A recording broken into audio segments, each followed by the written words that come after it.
Mr. President, terrorism remains a grave threat to security and stability everywhere and exacts a heavy toll of innocent lives around the world.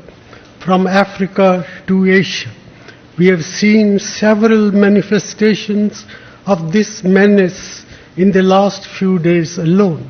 State-sponsored, cross-border terrorism is of particular concern to India, also on account of the fact that the epicenter of terrorism in our region is located in our neighborhood in Pakistan. Speaking from this podium yesterday, Prime Minister Nawaz Sharif of Pakistan spoke of making a new beginning. I reciprocate his sentiments and I am looking forward to meeting him tomorrow. India is committed sincerely to resolving all issues with Pakistan, including the issue of Jammu and Kashmir, through bilateral dialogue on the basis of the Shimla Agreement. However, for progress to be made, it is imperative that the territory of Pakistan and the areas under its control are not utilized for aiding and abetting terrorism directed against India.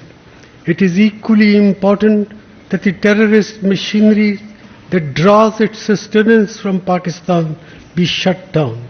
There must be a clear understanding of the fact that Jammu and Kashmir is an integral part of India and that there can never ever be a compromise with the unity and territorial integrity of India.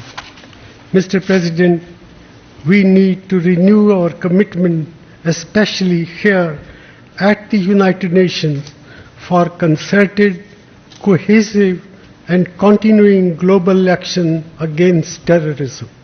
There can be no tolerance for state sheltering, arming, training or financing terrorists, nor can they absolve themselves of the responsibility to prevent their territories from being used to launch acts of terrorism.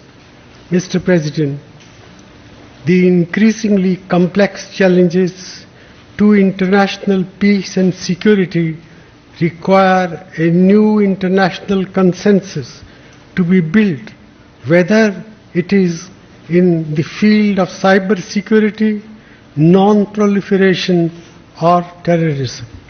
This year, 25 years after Prime Minister Rajiv Gandhi put forward a comprehensive action plan for a nuclear weapon-free and non-violent world order, we must strengthen efforts against nuclear proliferation and pursue time-bound, universal, non-discriminatory, phased and verifiable nuclear disarmament.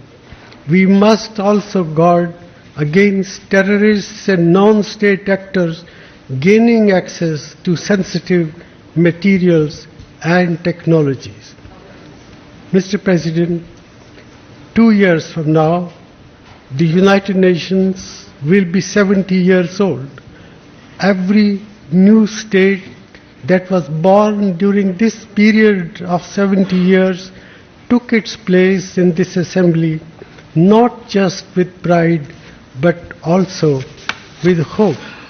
2015 will be a moment to celebrate our successes and to ensure that the United Nations is ready for this century by completing the much-needed reforms of the United Nations and its Security Council, by developing an ambitious and balanced 2015 development agenda, and by demonstrating our capacity to cooperate effectively for durable peace and security in this world that we live in. I thank you, Mr. President.